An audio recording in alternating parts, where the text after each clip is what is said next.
निर्धारित किया है, वहां तक पहुंचने के लिए आपको दुखों से होकर ही जाना पड़ेगा। मैं आपको बताना चाहता हूं, स्वर्ग राज की महिमा के लिए आपको कलवरी से होकर ही जाना पड़ेगा। इसलिए मसीह ने एक ही बात कही, जो भी कोई मेरे पीछे आना चाहता है सलीब उठाओ और चलो। या सलीब लेके जाना पड़ेगा। आपको क्या लगता है सलीब छोड़ के आप जाएंगे? मसीह सलीब लेके पिता के पास जाके बैठा, और आप भी सलीब लेके मसीह के पास पहुंच जाते हैं। हालेलुया, मसीह के पास पहुंच जाते हैं। नीति वचन 13 का 15 आप जब पढ़ते हैं, प्रभु कहता है, नीति वचन 13 का 15 हम जब पढ़ रहे हैं तो कलाम में प्रभु कहता है, क्योंकि कलाम को देखना जरूरी है, और मैं चाहता हूं वचन को खोल लीजिए। 13 का 15 में कहता है, सद्बुद्धि के कारण अनुग्रह होता है, परंतु विश्वासघाती का मार्ग कड़ा होता है।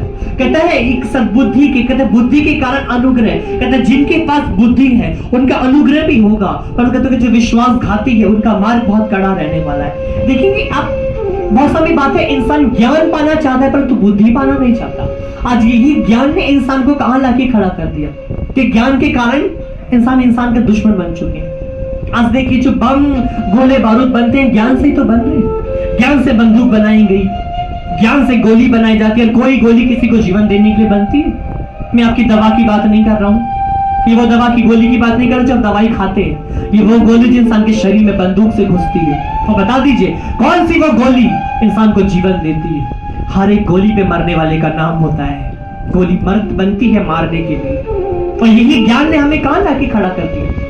आज इंसान तोपे ले रहा है, सरहद पे बंदूकें आ रही है, न्यूज में कितना दिखाया जा रहा है, और सीमा बढ़ाई जा रही है ज्ञान के कारण। यदि बुद्धि होती तो ऐसा करते ही नहीं। इन पे ज्ञान आ चुका, बुद्धि नहीं है। आजकल देखेंगे लद्दाख बॉर्डर पे कितना हो रहा है ना, चाइना बॉर्डर और हिंदुस्तान का बॉर्डर पे वो आगे बढ़ चुके, क्योंकि ज्ञान, वो सोच रहे हैं हम ज्ञान से आएगा इस जगह को भी पालेंगे। पर यदि बुद्धि होती तो भैया आगे ही नहीं बढ़ते, अपनी सीमा में रहो। हर कोई अपनी सीमा में के अंदर में रहता, सीमा से बाहर नहीं निकलता। और यही ज्ञान ने इंसान को कहां लाके खड़ा कर दिया। यही ज्ञान ने कहा, और ये ज्ञान यहां से शुरू नहीं हुआ, ये ज्ञान तो अदन का वाटिका से शुरू हुआ, क्योंकि ये ज्ञान शैतानी ज्ञान है। ध्यान रखिए, ये ज्ञान शैतानी ज्ञान है, और खुदा आपको ज्ञान नहीं परंतु बुद्धि देना चाहता है कि तुम्हारे अंदर बुद्धि आ जाए, कि आपके अंदर में जब बुद्धि रहेगा, विजडम रहेगा, तो आप गलत नहीं करते बल्कि सही करते हैं। आप अपने निरंतर में आ जाएंगे, अपनी जगह को पहचानेंगे, अपनी हद को पहचानेंगे। ज्ञान के कारण इंसान का दुश्मन बन गया, पर बुद्धि के कारण प्यार आता है। ज्ञान के कारण इंसान चांद पर पहुंच गया, मंगल पे पहुंच रहा है। पर यदि बुद्धि होती तो चांद या मंगल पे नहीं पहुंचते, कदम बढ़ा के अपने भाई के घर पहुंचते, अपने भाई को सीने से लगाते। इसे कहते हैं बुद्धि। और आज हम पे ज्ञान है परंतु बुद्धि नहीं रहा। नीति वचन 28 का 19 आप जब पढ़ते हैं, 28 के 19 में प्रभु कहता है,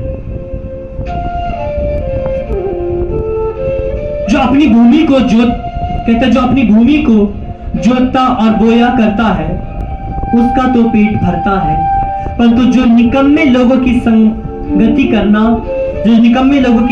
करता है वह कहता है वो कंगालपन से घिरा रहता है। अब कलाम में प्रभु एक बात कहता है, कहता जो मेहनत करता है, कहता जो अपनी भूमि को जोतता है, कहता उसका पेट तो भरा रहता है, पर जो निकम्मे लोगों की संगति रहता है वो सर्वदा कंगाल रहता है। यानी कि आप लोग की ना संगति कंगाल वाली हो चुकी है। कुछ लोग जो कंगाल हो चुके हैं क्योंकि संगति ठीक नहीं है। आपका उठना बैठना ऐसों के साथ है कि जो आपको सही शिक्षा नहीं देते, जिनके गलत प्रभाव पड़ रहे हैं। देखेंगे कितनी बार होता है ना कि आप बाहर में कुछ सुनकर आएंगे, घर का वातावरण को खराब कर देंगे। मैंने कितने लोगों को देखा, वो बाहर दोस्तों में बैठकर आएंगे और लोगों की बात सुन के, पड़ोसियों की बात सुन के घर के वातावरण को खराब कर देंगे, क्योंकि वहां के वातावरण आपके घर के वातावरण को खराब कर देंगे। जो आपके घर के अच्छे माहौल है, स्वर्ग जैसे जो आपके घर के वातावरण है, ये इसी को खराब कर देंगे, क्योंकि आप बाहर से उठकर आ रहे हैं। जिनकी संगति से आप उठ के आ रहे हैं, आप घर के माहौल को खराब कर देंगे। और कितने होते हैं जो बाहर की सुन के फिर घर में करते, घर में बताएंगे, घर में लड़ाइयां करेंगे, घर में झगड़े करेंगे, घर में लड़ाई झगड़े शुरू हो जाएंगे क्योंकि वो बाहर से सुनकर आ रहे हैं। खुदा भी यही कहता है ये कंगालपन में आ चुके हैं, कहता ये कंगालपन आ चुका है, कहता है घर के वातावरण को भी खराब कर देता है। परमेश्वर आपके घर के वातावरण को स्वर्ग की तरह रखना चाहता है। जब आप खुदा में रहते हैं ना और कलाम को सुनते हैं, मैं आपको बताऊं जब आप खुदा में रहते हैं और कलाम को सुनते हैं तो आपके घर के वातावरण ये खुद स्वर्ग जैसे हो जाते हैं। आपको स्वर्ग ढूंढना नहीं पड़ता, आपके घर के वातावरण स्वर्ग वाले हो जाएंगे। आप अपने घर में स्वर्ग जैसा वातावरण महसूस करेंगे। आप जानते हैं पहला प्रचार कहा गया था, जॉन द बैप्टिस्ट ने प्रचार करा था, मन फिराओ क्योंकि स्वर्ग का राज निकट आ रहा है। फिर मसीह ने एक बात बोले, मन फिराओ क्योंकि स्वर्ग का राज तुम्हारे बीच में है। वो कौन सा राज था? यूहन्ना बपतिस्मा देने वाले ने कहा था राज आ रहा है। मसीह ने बोला तुम्हारे बीच में ही है, क्योंकि जो स्वर्ग से आया था उसने धरती में भी स्वर्ग का वातावरण कर दिया था। इसलिए कहते हैं कोई लड़ाइयां नहीं हुई, कोई झगड़े नहीं हुए जब तक मसीह धरती पे था। कोई देश देश से नहीं लड़ा, क्योंकि स्वर्ग का वातावरण यहाँ पे था। जो मसीह स्वर्ग से आया था उसने उसी जगह को स्वर्ग के वातावरण को कर दिया था। यही धरती को स्वर्ग जैसा कर दिया था, उसने वातावरण वैसा हो चुका था। और आज भी खुदा आपके घर को भी स्वर्ग के वातावरण में लाना चाहता है। जब आपकी जिंदगी में कलाम आ जाते हैं, परमेश्वर का वचन आ जाता है, तो आपका घर भी स्वर्ग के वातावरण में बन जाता है। ये घर भी स्वर्ग का वातावरण ले लेता है। दानियल की पुस्तक 5:20 आप जब पढ़ते हैं, प्रभु कहता है, दानियल की पुस्तक 5:20 में आप जब देख रहे हैं तो कलाम में प्रभु कहता है, 5:20 आप जब पढ़ते हैं तो प्रभु कहता है, परंतु जब उसका मन फूल उठा और उसकी आत्मा कठोर हो गई, यहां तक कि वह अभिमान करने लगा, तब वह अपने राज सिंहासन पर से उतर गया और उसकी प्रतिष्ठा भाग की आ गई। कहता है वो राज सिंहासन पे से उतर गया। कहता है उसकी जो प्रतिष्ठा थी वो खराब हो चुकी थी, भंग हो गई। कलाम में लिखा है भंग हो गई। भंग समझते, भंग का मतलब खराब हो जाना। कहते हैं इंसान का दिमाग ही खराब हो गया। कहता है दानियल में कहता है इनकी बुद्धि ही खराब हो चुकी थी। कहता है वो फूल, कहता है परंतु उसका मन कठोर हो गया। कहता है उनका मन फूल उठा और कहते हैं उसकी आत्मा कठोर हो गई, और कहते हैं फिर उसे गद्दी से उतार दिया गया। राजा दाऊद भी गिर चुके थे अपने गुनाह के कारण। सोल राजा भी गिर चुके थे अपनी बुद्धि के कारण। वो दाऊद के पीछे पड़ चुके थे, वो दुष्ट आत्मा के अंदर आना शुरू। जब जानते आप जब किसी से नफरत करते हैं ना, तो आपके मन में एक शैतानी आत्मा आना शुरू हो जाता है। जब आप किसी से चिढ़ते हैं, एक चिड़न, एक जलन आपके अंदर में एक शैतानी रूह को लेकर आते हैं। दाऊद के समय में भी ऐसा ही था। जो राजा था, सोल राजा, फर्स्ट किंग जो था, कहता है उसके मन में वो विचार हो रहे थे, शाऊल जिसे आप हिंदी में कहते हैं। कहते हैं उसके मन खराब हो चुका था और वो दाऊद से चिढ़ने लग चुका था, और एक शैतानी आत्मा उसे विचलित करती थी, अर्थात परेशान कर देती थी। अब वो दाऊद को कितनी बार मारने की कोशिश की, कहते उसने भाला तक मारा उस पर फेंक के। क्योंकि जब आप किसी से चिढ़ते हैं, आपके मन में चिढ़न और नफरत आती है, तो एक शैतानी रूह आपके अंदर में घुसना शुरू कर देती है, और फिर वही आपको आपके सिंहासन से उठा के नीचे पटक देती है। यदि आप विश्वासी हैं तो आपके विश्वास को खराब कर देगी, धर्मी है तो आपकी धार्मिकता को खराब कर देगी, कोई पद पे है तो आप वहां से उतर जाएंगे, फिर आप खुश नहीं रहेंगे। ध्यान रखिए, वो इंसान खुश होगा पर तुम खुश नहीं होगे। आप उसे देख देख के जलेंगे, आपके अंदर चिड़न, नफरत आना शुरू हो जाएगा, और फिर वो रूह आपके ऊपर निरंतर करना शुरू कर देता है, क्योंकि शैतानी रूह आपके अंदर में काम कर रहे हैं। एक शैतानी रूह आपके अंदर में घुस के काम कर रहे हैं।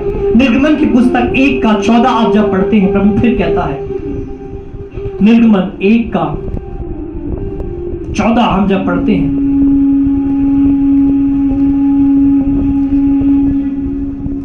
वचन में प्रभु फिर कहता है, 1:14 कहता है, और उनके जीवन की, कहता है, और उनके जीवन को गारे, ईंट और खेती की भांति भांति के काम से, कठिन सेवा से दुख कर डाला। जिस किसी के काम में वे उससे सेवा करवाते थे, उन्हें वे कहते हैं कठोर का व्यवहार करते थे। कहते हैं इस्राएलियों का जो जीवन था ये भी ऐसा ही था। इनका जीवन सिर्फ ईंट गारे में ही था। ये गारे में रहते थे, ईंट बनाया करते थे मिस्र में रह के, और ये गुलामी की जिंदगी जीते थे। खुदा कहता है मैं इन्हें वहां से बाहर निकाल के लेकर आया। इससे पहले भी देख लीजिए आपका जिंदगी कैसा था। क्या वो जिंदगी ज्यादा अच्छा था? पहले क्या करते थे? पहले देख लीजिए गुलाम थे लोगों की जिंदगी, थे कैसी आपकी? बदनामी की, बेइज्जती की जिंदगी। कोई आपकी अहमियत नहीं समझता था, कोई आपकी इज्जत नहीं करता था। लोग लथाड़ते थे, लोगों के टाइम पास आप थे। कुछ में आपको टाइम पास बना रखा था कि सिर्फ अपने टाइम पास के लिए आपको इस्तेमाल करते थे, टाइम पास के लिए आपको फोन करते थे, अपना काम निकालते थे, और तुम बदनामी के सिवा कुछ नहीं थे। खुदा कहता है मैंने वहां से बाहर निकाल के लेकर आया। इजराइल भी मिस्र में ऐसा ही था, ये गारे में रहते थे, गारे में मरते थे और गारे में जीते थे। इनकी जिंदगी थी सिर्फ ईंट गारा ईंट गारा। खुदा ने वहां से निकाल के एक देश दिया।